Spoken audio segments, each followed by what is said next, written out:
Daf Yomi, Tractate Bava, page 19a. At the top of the page, the top of the Amud, with the words Uveha Kamiflagi. And it is with regard to this that they disagree. One sage, the first Tana in the Brisa cited by Rami bar Yechezkel, holds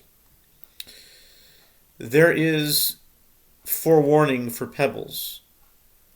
And one sage, Rav Yosef, holds there is no forewarning for pebbles. The Gemara rejects this resolution. No. Perhaps the reference in the Brisa is to a case where the rooster or animal damaged the vessel one time, and the Tanaim disagree with regard to the issue that is the subject of the dispute between Sumchas and the rabbis concerning compensation for damage caused by pebbles. The Gemara asks, but isn't it atypical behavior? Isn't it atypical behavior? It means not typical behavior for an animal to insert its head into a glass, and isn't all atypical or non-typical behavior classified within the category of goring, meaning that the owner should be liable to pay only half the cost of the damage? The Gemara answers the case is one where there were seeds in the vessel, and therefore the rooster extending its head into the vessel is considered typical behavior. Rav Ashi raises a dilemma. Is there any halachic significance to deviation from typical behavior with regard to propelling pebbles? And therefore, if an animal propelled pebbles in an atypical manner, its owner is liable to pay 1/4 of the damage. In other words, half of half. Okay. In an atypical manner, if it deviates from the normal, and it's atypical, so Rav Ashi wants to know if you should pay half of half, kind of like what I was thinking the other day. In other words, half the restitution for the damage caused by pebbles, or is there no halachic significance to deviation from typical behavior with regard to propelling pebbles, resulting in its owner being liable to pay only 1/4 of the damage, and therefore even in an atypical case, the owner pays the standard restitution of half the cost of the damage? The Gemara answers, resolve Rav Ashi's dilemma from Rava's dilemma. Rava raises a dilemma: is there forewarning for pebbles, or is there no forewarning for pebbles? Based on that dilemma, one may conclude by inference that there is no halachic significance to deviation from typical behavior with regard to pebbles propelled by an animal, resulting in its owner being liable to pay only 1/4 of the damage.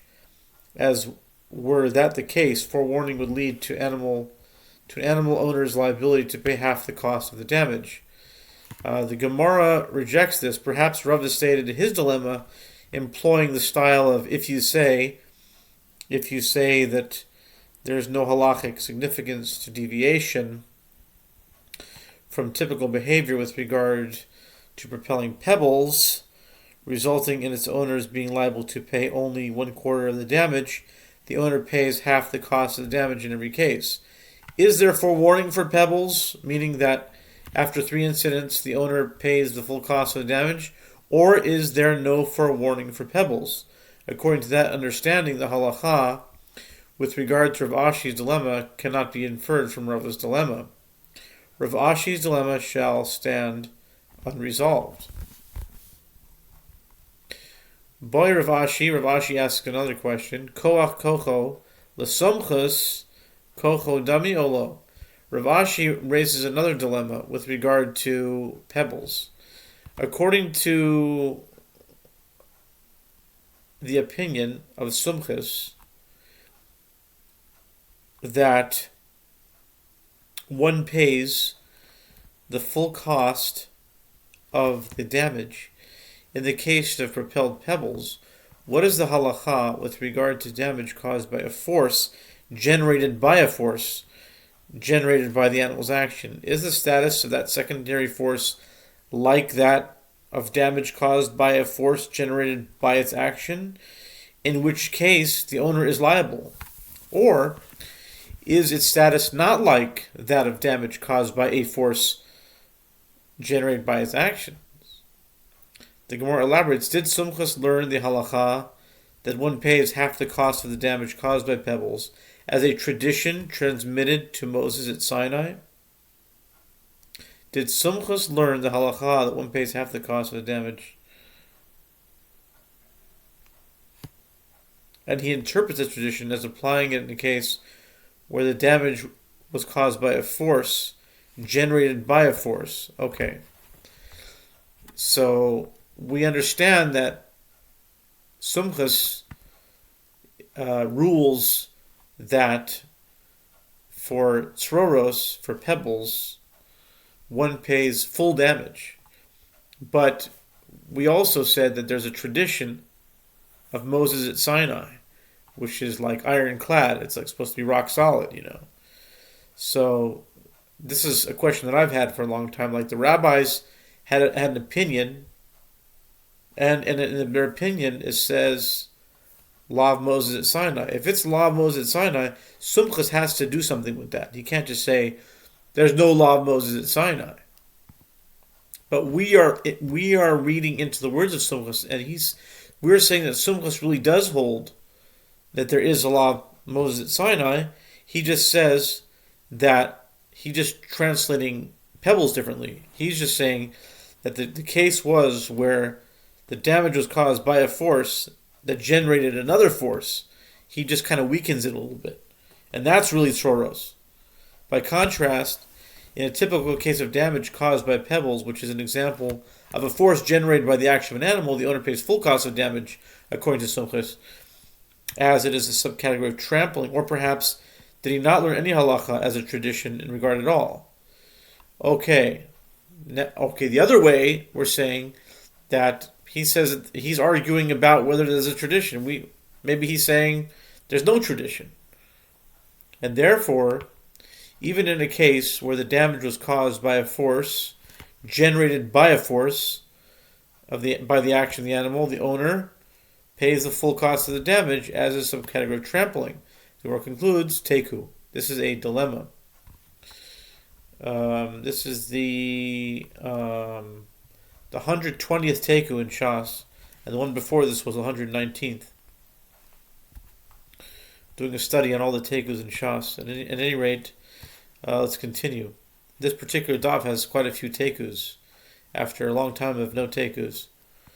At any rate, Teku means unresolved questions. The Mishnah teaches if the animal was kicking while it was walking, or it occurred that pebbles were inadvertently propelled from under its feet, and those pebbles broke vessels, the owner of the animal pays half the cost of the damage.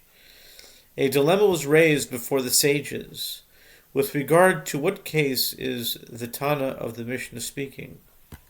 The Gemara elaborates, is the Tana saying that if the animal was kicking and caused the damage directly with its kick, which is a subcategory of goring, or if the animal was walking and propelled pebbles, in its typical manner, the owner of the animal pays half the cost of the damage, and accordingly, the Mishnah is in accordance with the opinion of the rabbis, who hold that one pays half the cost of damage caused by pebbles.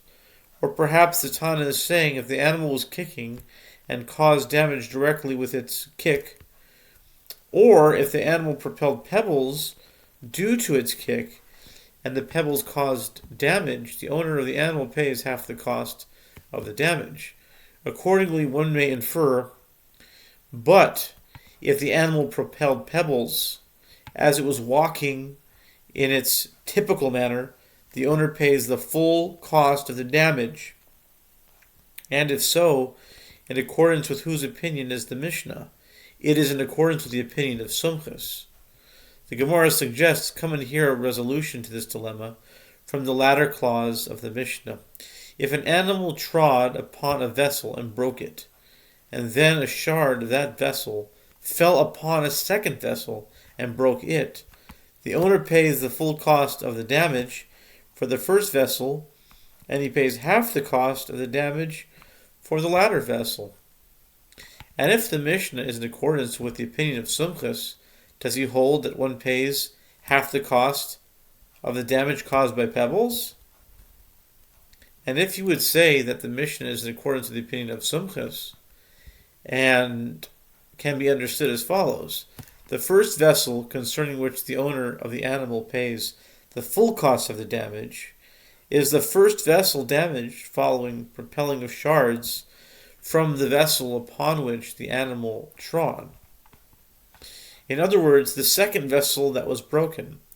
And the second vessel concerning which the owner of the animal pays half the cost of the damage is the second vessel following the propelling of shards from the vessel upon which the animal trod. In other words, the third vessel that was broken by shards from the second vessel. And the reason for the difference in liability is that there is a difference, according to Sumchus, between damage caused by a force generated by the action of an animal, for which the owner pays the full cost of the damage, and damage caused by a force generated by its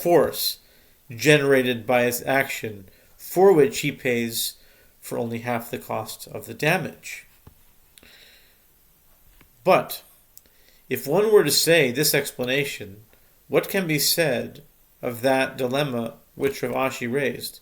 According to the opinion of Sumchus, that one pays the full cost of the damage in the case of propelled pebbles, what is the halacha with regard to damage caused by a force generated by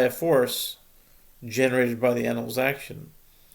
Is the status of that secondary force like that damage caused by a force generated by its action, in which case the owner is liable, or is its status not like that damage caused by a force generated by its action? Why does he have a dilemma?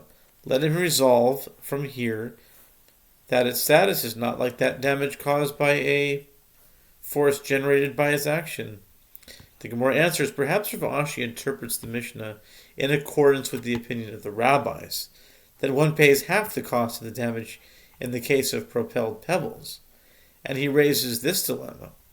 If the animal was kicking and caused damage with its kick, which is a subcategory of goring, accordingly, one may infer, but if the pebbles were propelled due to a kick, the owner pays 1/4 of the damage, and there is halakhic significance to deviation from typical behavior with regard to a case of pebbles, resulting in its owner being liable to pay only 1/4 of the damage.